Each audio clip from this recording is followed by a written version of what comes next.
ជួយសួរលោកគ្រូអ្នកគ្រូនិងសួស្តីមិត្តភក្តិទាំងអស់គ្នានាងខ្ញុំឈ្មោះមួយស៊ីងនាងខ្ញុំឈ្មោះខៀវចន្ទថារីណាពួកយើងជាសិស្សថ្នាក់ទី10នៃវិទ្យាល័យគ្រូយើងខេត្តរតនគិរីហើយយើងទាំងពីរនាក់ពិតជាមានការចាប់អារម្មណ៍យ៉ាងខ្លាំងលើកម្មវិធី STEM ដែលជំរុញឲ្យយើងចូលរួមការប្រកួតកម្មវិធី STEM by Smart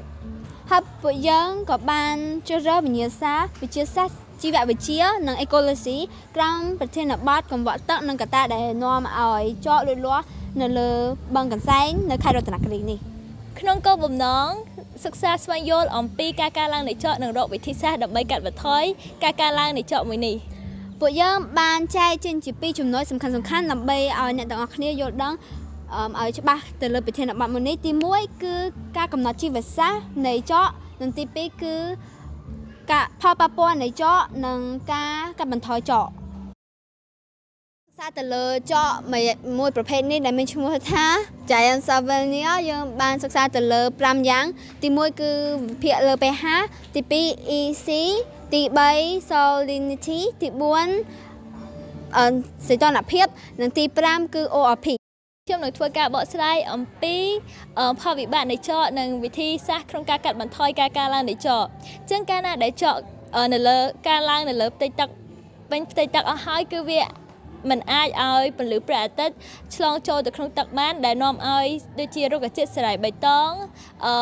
ចកកន្ទុយឆ្កែអីហ្នឹងអត់មានការលូតលាស់ទេហើយបន្ទាប់មកគឺវាអាចធ្វើឲ្យប៉ះពាល់ដល់ការរលាយអុកស៊ីសែននៅក្នុងទឹកដែលនាំឲ្យប៉ះពាល់ដល់ការលូតលាស់របស់ត្រីកង្កែបនៅក្នុងទឹកជាដើមជាងវិធីសាស្ត្រទី1ហ្នឹងគឺ biocontrol ដែលគេប្រើសត្វល្អិតមួយប្រភេទដែលមានឈ្មោះថា Vivol ដែលជាសត្វល្អិតដែលស៊ីចក Giant Savinia នឹងជាអាហារពូវិធីសាស្ត្រទី2វិញគឺការប្រើប្រាស់សារធាតុគីមីដែលមានឈ្មោះថា Floridon គឺវាចំណាយរយៈពេលខ្លីមែនតើប៉ុន្តែគឺវាប៉ះពាល់ដល់បរិស្ថាននិងចំណាយលុយច្រើនសម្រាប់វិធីសាស្ត្រក្នុងការស្រាវជ្រាវរបស់ពួកយើងបានប្រមូលផ្ដុំព័ត៌មានតាមរយៈប្រព័ន្ធអ៊ីនធឺណិតនិងការចុះធ្វើកម្មសិក្សាដោយផ្ទាល់ដើម្បីពិនិត្យនិងវិភាគទៅលើទឹកនិងវិភាគទីកន្លែងហើយដើម្បីឲ្យការចុះកម្មសិក្សារបស់យើងនឹងកាន់តែមានលទ្ធផលជាក់លាក់គឺយើងត្រូវការឧបករណ៍មួយចំនួនដែលមានដូចជា Beaker ហើយនិងឧបករណ៍វាស់ទឹក multiple parameter ហើយយើងក៏បានទៅ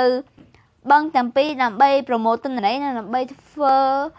ការវិភាគទៅលើទឹកហើយយើងទទួលបានលទ្ធផលដូចជាទី1គឺ pH នៅបឹងយក្សឡោមមាន 7.49 ហើយ pH នៅបឹងកន្សែងវិញគឺមាន 5.83 យើងដឹងហើយថានៅពេលដែល pH នៅចន្លោះ5ទៅដល់ 7.5 ចកដុះលូតលាស់បានល្អដូចនេះហើយបានជានៅបឹងកន្សែងចកដុះលូតលាស់ច្រើនទី2គឺ EC នៅបឹងកន្សែងមាន 80.6 ឯ EC នៅបឹងយក្សឡោមវិញមាន 37 ដោយតាមរយៈការសិក្សាយើងដឹងថាចកដុះលូតលាស់បានល្អនៅពេលដែលកម្រិត G ខ្ពស់ហើយទី3គឺ ORP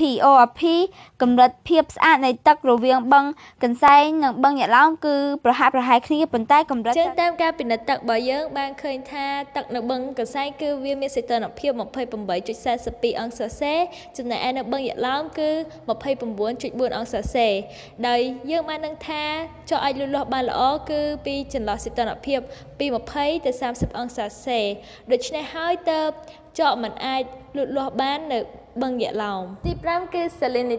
salinity គឺជាកម្រិតនៃជាតិអំបិលដែលមាននៅក្នុងទឹកកាលណាដែលកម្រិតអំបិលកាន់តែទាបរុក្ខជាតិនឹងលូតលាស់កាន់តែខ្លាំងហើយតាមការពិនិត្យទឹករបស់យើងគឺទទួលបានថាទឹកនៅបឹងកន្សែងគឺមាន salinity 18 ppm ចំណែកឯនៅបឹងយក្សឡោមវិញគឺ40 ppm ដែលនាំឲ្យ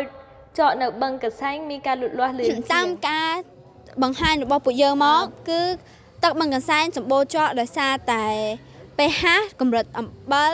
EC និងសីតុណ្ហភាពរបស់វាគឺសមស្របជាមួយនឹងលក្ខណៈដែលចកនឹងត្រូវការដើម្បីលូតលាស់ហើយវាបណ្ដាលមកពីបឹងកន្សែងគឺមានប្រជាជនជាច្រើនរស់នៅជុំវិញហ្នឹងហើយបង្ហូរកាកសំណល់ចូលទៅក្នុងនោះដែលនាំឲ្យ